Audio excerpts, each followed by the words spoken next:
शरद पवार आणि अजित पवारांच्या विलीनीकरणाला प्रफुल्ल पटेल आणि सुनील तटकरेंचा विरोध। उबाठाचे खासदार संजय राऊतांचा मोठा दावा।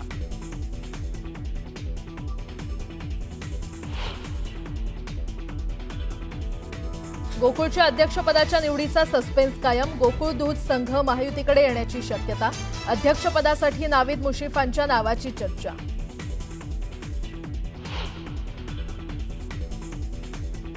राज्यातील महत्त्वाच्या पालिकांसाठी महायुतीचं नो रिस्क धोरण। महत्त्वाच्या पालिका निवडणुका महायुती एकत्र लढणार।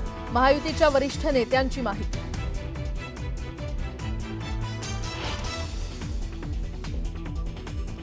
हगवणेंना शस्त्र परवाना मीच दिला आहे हे म्हणणं चुकीचं। शस्त्र परवान्याचे अधिकार संबंधित पोलीस आयुक्तांना असतात। जालिंदर सुपेकरांचा दावा। ठाणे एटीएसकडून पाकिस्तानला माहिती पुरवणाऱ्या गुप्तहेराला अटक। नौदलातील गुप्त माहिती पाकिस्तान इंटेलिजन्सला पाठवल्यामुळे कारवाई। रवी वर्मा असं ताब्यात घेतलेल्या व्यक्तीचं नाव।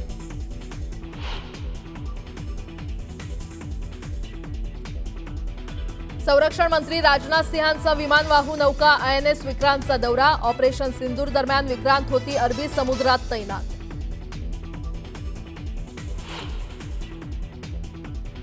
आणि गुवाहाटीमध्ये मध्यरात्रीपासून मुसळधार पावसाची हजेरी। सततच्या पावसामुळे रस्त्यांना तळ्याचं स्वरूप।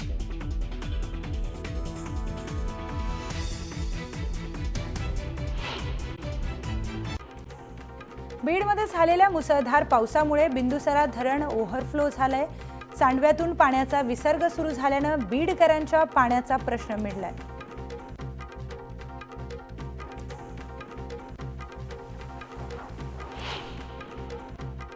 बीड शहराला पाणी पुरवठा करणारं बिंदुसरा धरण पूर्ण क्षमतेनं भरलंय। त्यामुळे बीडचे आमदार संदीप क्षीरसागर यांनी तलावातील पाण्याचं विधिवत जलपूजन केलं। बीडच्या बिंदुसरा नदीला पूर आलाय तर दगडी पुलावरून पाणी वाहू लागल्यानं नदीकाठच्या नागरिकांना सतर्कतेचा इशारा देण्यात आलाय। तर बिंदुसरा धरण ओव्हरफ्लो झाल्यानं पुराची शक्यता वाढवण्यात आली आहे। मराठवाड्यातील 8ही जिल्ह्यांमध्ये मागील 24 तासात दमदार पाऊस झालाय। 680 गावांमध्ये अतिवृष्टीची नोंद करण्यात आली तर सर्वाधिक पावसाची नोंद जालना जिल्ह्यात झाली। धाराशिव जिल्ह्यातील येडशी परिसरात मुसळधार पावसानं हजेरी लावली आहे। त्यामुळे लातूर आणि बार्शी मार्गावर पाणीच पाणी झालंय। जागोजागी पाणी साचल्यानं रस्त्यातही खचलाय आणि रस्ता खचल्यानं जीव धोक्यात घालत नागरिकांचा प्रवास सुरू आहे। जळगाव जिल्ह्यात झालेल्या मुसळधार पावसामुळे 753 गावांमधील 17,154 शेतकऱ्यांना फटका बसलाय। केळीसह फळपिकांचं मोठ्या प्रमाणात नुकसान झालं तर जवळपास 10,632 हेक्टरवरील पिकांचं नुकसान झाल्यानं शेतकऱ्यांकडून नुकसान भरपाईची मागणी करण्यात येते। अहिल्यानगर जिल्ह्यात मागील काही दिवसांपासून मुसळधार पावसानं हजेरी लावल्यामुळे पिकांचं मोठ्या प्रमाणात नुकसान झालंय। खासदार निलेश लंके यांनी या नुकसानीची तातडीनं पाहणी करत मदतीची घोषणा केली। सोलापूर तालुक्यातील कासेगाव येथील ओढ्याला पूर आलाय। मागील 3 ते 4 दिवसात पावसानं दमदार हजेरी लावल्यानं नदी नाल्यांसह ओढे तुडुंब भरून वाहू लागले। त्यामुळे अनेक शेतकऱ्यांच्या शेतातही पाणी शिरलंय। मुसळधार पावसामुळे छत्रपती संभाजीनगर जिल्ह्यातील घारेगाव पिंपरी शिवारातील शेतकऱ्याची विहीर खचली। विहीर खचतानाची घटना CCTVत कैद झाली आहे। अवघ्या काही सेकंदातच विहीर जमीनदोस्त झाली। त्यामुळे शेतकऱ्याचे तब्बल 10 ते 12 लाखांचं नुकसान झालं। मे महिन्यात मुसळधार पावसानं हजेरी लावल्यानंतर आता पावसानं थोडी विश्रांती घेतली। पावसाचा वेग मंदावलाय तर येत्या 24 तासांमध्ये मात्र विदर्भात पावसाचा जोरदार इशारा देण्यात आलाय। 30 मे ते 6 जून पर्यंत पावसाची उघडीप सुरूच असेल।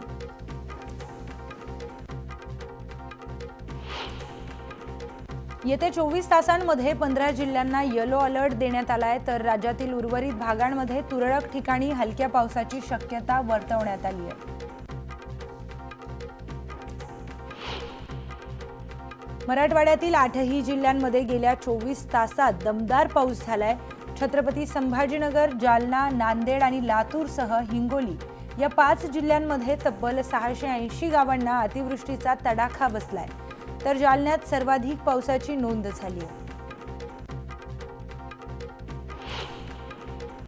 सातारा जिल्ह्यात दरवर्षीच जानेवारी ते जून महिन्यादरम्यान पाणी टंचाईचा सामना करावा लागतोय. त्यामुळे नागरिकांना आणि जनावरांनाही टँकरनं पाणी पुरवठा करावा लागतो. मात्र यंदा मे महिन्यातच धुवाधार पाऊस पडल्यानं टँकर बंद झालेत, तर 80 गावांसह 450 वाड्यांची तहान भागली. पावसाचा जोर कमी झाल्यास व उघडीप मिळाल्यास पेरणी योग्य वापसा स्थिती तयार होणार आहे. त्यानंतरच शेतकऱ्यांनी पेरणी करावी असा सल्ला कृषी विभागाने दिलाय. राज्यात आपत्ती परिस्थितीत मदत व बचाव कार्यासाठी एनडीआरएफ आणि एसडीआरएफ पथके तैनात करण्यात आली आहेत. मुंबई शहर व उपनगरात एनडीआरएफ 3 पथके तर पालघरमध्ये 1, नागपूर येथे 2 पथके तैनात करण्यात आली आहेत. पेण शहरात आरोग्यास घातक असलेल्या अॅनालॉग पनीरचा मोठा साठा सापडलाय. पेणच्या गोदावरी परिसरातील एका गोडाऊनवर मनसे कार्यकर्त्यांनी धडक कारवाई करत हा सर्व प्रकार उघडकीस आणला.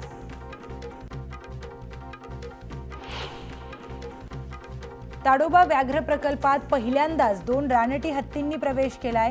त्यामुळे वनविभागात एकच खळबळ उडाली. वनविभागाचे एक पथक या रानटी हत्तींवर बारकाईने लक्ष ठेवून आहे. सिंधुदुर्ग जिल्ह्यातील दरड प्रवण क्षेत्रांमध्ये ठिकाणांच्या यादीत वाढ झाली आहे. ही आकडेवारी 20 वरून 63 वर पोहोचली आहे. सिंधुदुर्ग जिल्ह्यामध्ये 20 ठिकाणी दरड कोसळली होती.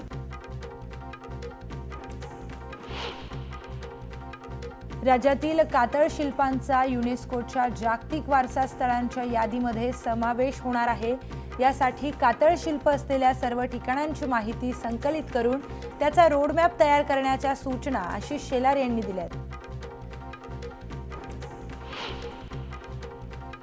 शेषात्मज गणेश जयंती निमित्ताने दगडूशेठ गणपती मंदिरात शेषनागांच्या प्रतिकृतीची फुलांची सजावट करण्यात आली आहे.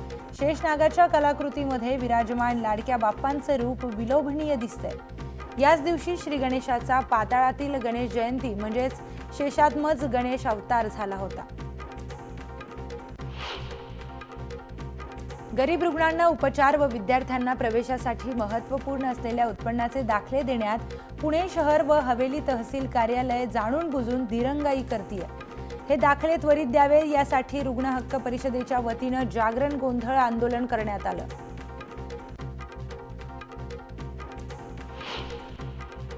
अमरावतीच्या अचलपूर येथील फिनले प्रकरणी कामगारांच्या आंदोलनाचा तोडगा निघत नसल्यानं आमदार प्रवीण तायडे आक्रमक झालेत. कामगारांचं वेतन द्या, नाही तर तुमच्या 3 लोकांना फासावर लटकवणार असा थेट इशारा मिलच्या अधिकाऱ्यांना तायडे यांनी दिलाय.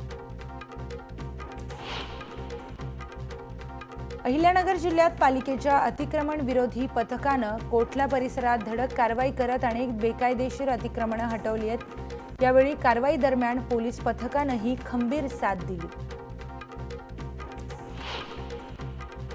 मागील 10 ते 12 दिवसांपासून झालेल्या पावसामुळे कास पठारच्या सौंदर्यात भर पडली आहे. कास पठार हिरवंगार झाल्यानं पर्यटकांची पावलं आपोआप कास पठाराकडे वळू लागली. येथे 4 प्रकारची दुर्मिळ फुलं उमलायला सुरुवात झाली. नागपुरातील नाग नदीची स्वच्छता अद्यापही अपूर्णच आहे. त्यामुळे मुसळधार पाऊस झाल्यास पुन्हा पूर स्थिती निर्माण होण्याची भीती वर्तवण्यात येते. या प्रकरणी आमदार प्रवीण दटकेंनी पाहणी करून नाराजी व्यक्त केली.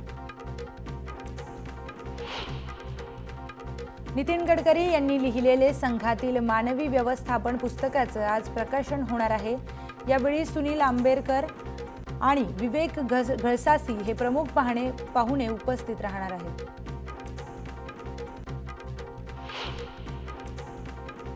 नागपूर भोपाळ महामार्गावर पोलिसांनी एका कारमधून 60 लाखांची रोकड जप्त केली आहे.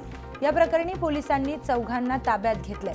परराज्यातील एका राजकीय पुढाऱ्याची रक्कम असल्याचा पोलिसांना संशय आहे. गोंदियामधील गोंडी टोला ते मुरपार दरम्यान 6 इलेक्ट्रिक खांबांवर लावण्यात आलेले इलेक्ट्रिक कंडक्टर तार चोरून नेणाऱ्या टोळीला पोलिसांनी अटक केली आहे. त्यांच्याकडून तब्बल 4,75,000चा मुद्देमाल जप्त करण्यात आला.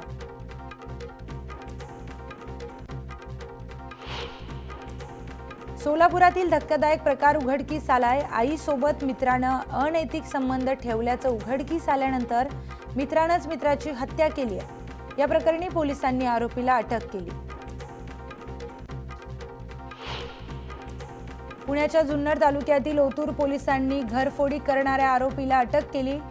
गोल्ड लोन व्हेरिफिकेशनसाठी आलेल्या कागदपत्रांद्वारे आरोपीचा शोध घेण्यात पोलिसांनी तपास केला.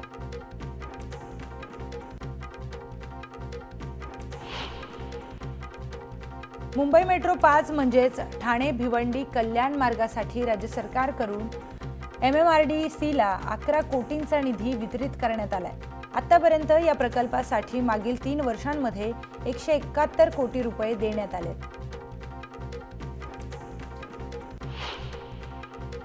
आशियातील सर्वात मोठी झोपडपट्टी ही ओळख पुसून धारावी हे सामाजिक न्याय आणि आर्थिक सक्षमीकरणाचं प्रतीक ठरेल आणि सर्वात सुनियोजित पुनर्वसित शहर म्हणूनही नावारूपाला येईल असा विश्वास उपमुख्यमंत्री एकनाथ शिंदे यांनी व्यक्त केला.